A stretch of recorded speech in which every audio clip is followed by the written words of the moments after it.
राधे राधे दोस्तों, गाना वक्त चैनल में आप सभी लोग का स्वागत है। दोस्तों आज हम जानेंगे पुत्रदा एकादशी की व्रत कथा।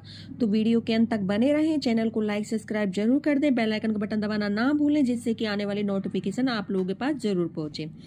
तो दोस्तों महाराज युधिष्ठिर ने पूछा, हे भगवान, आपने सफला एकादशी का महात्म्य बताकर बड़ी कृपा की है। अब आप कृपा करके यह बतलाइए कि पौष शुक्ल एकादशी का क्या नाम है, उसकी विधि क्या है, उसमें कौन से देवता का पूजन किया जाता है। भक्त वत्सल भगवान श्री कृष्ण बोले, हे राजन, इस एकादशी का नाम पुत्रदा एकादशी है। इसमें भी नारायण भगवान की पूजा की जाती है। इस चर और अचर संसार में पुत्रदा एकादशी के व्रत के समान दूसरा कोई व्रत नहीं है। इसके पुण्य से मनुष्य तपस्वी, विद्वान और लक्ष्मीवान होता है। इसकी मैं एक कथा कहता हूँ, सो तुम ध्यान पूर्वक सुनो। भद्रावती नामक नगरी में सुकेतुमान नाम का एक राजा राज्य करता था। उसके कोई पुत्र नहीं था। उसकी स्त्री का नाम शैवेया था। वह निपुत्री होने के कारण सदैव चिंतित रहा करती थी। राजा के पितर भी रो रो कर पिंड लिया करते थे और सोचा करते थे कि इसके बाद हमको कौन पिंड देगा। राजा को भाई, बांधव, धन, हाथी, घोड़े, राज्य और मंत्री, इन सब में से किसी से भी संतोष नहीं था। वह सदैव यही विचार करता था कि मेरे मरने के बाद मुझको कौन पिंडदान करेगा। बिना पुत्र के पितरों और देवताओं का ऋण मैं कैसे चुकाऊंगा। जिस घर में पुत्र न हो उस घर में सदैव अंधेरा ही रहता है। इसलिए पुत्र उत्पत्ति के लिए प्रयत्न करना चाहिए। जिस मनुष्य ने पुत्र का मुख देखा है वह धन्य है। उसको इस लोक में यश और परलोक में शांति मिलती है, अर्थात उनके दोनों लोग सुधर जाते हैं। पूर्व जन्म के कर्म से ही इस जन्म में पुत्र, धन आदि प्राप्त होते हैं। राजा इसी प्रकार रात दिन चिंता में लगा रहता।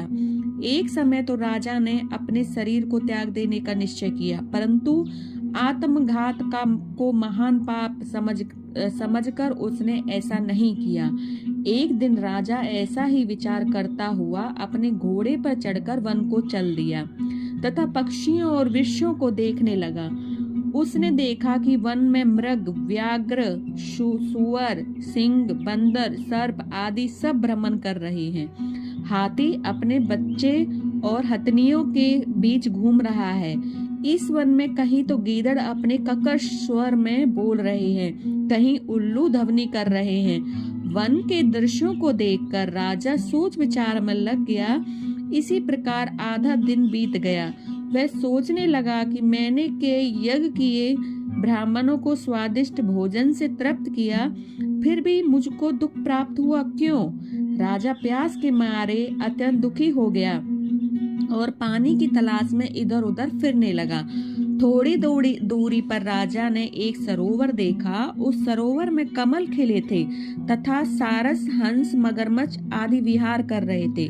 उस सरोवर के चारों तरफ मुनियों के आश्रम बने हुए थे। उसी समय राजा के दाहिने अंग फड़कने लगे। राजा शुभ शकुन समझकर घोड़े से उतरकर मुनियों को दंडवत प्रणाम करके बैठ गया। राजा को देखकर मुनियों ने कहा, हे राजन, हम तुमसे अत्यंत प्रसन्न हैं। तुम्हारी क्या इच्छा है सो कहो। राजा ने पूछा, महाराज, आप कौन हैं और किस लिए आए हैं, कृपया करके बताइए।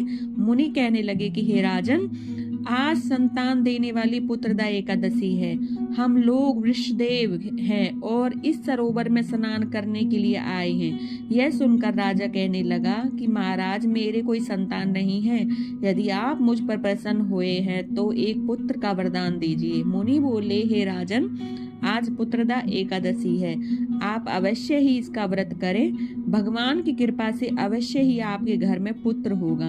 मुनि के वचन सुनकर राजा ने उसी दिन एकादशी का व्रत किया और द्वादशी को उसका पारण किया। इसके पश्चात मुनियों को प्रणाम करके महल में वापस आ गया।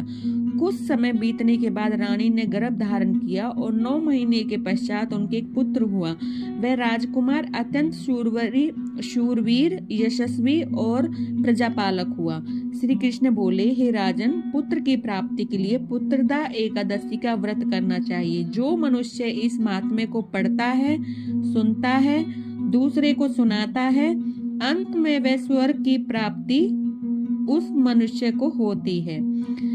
बोलिए भगवान विष्णु की जय। राधे राधे।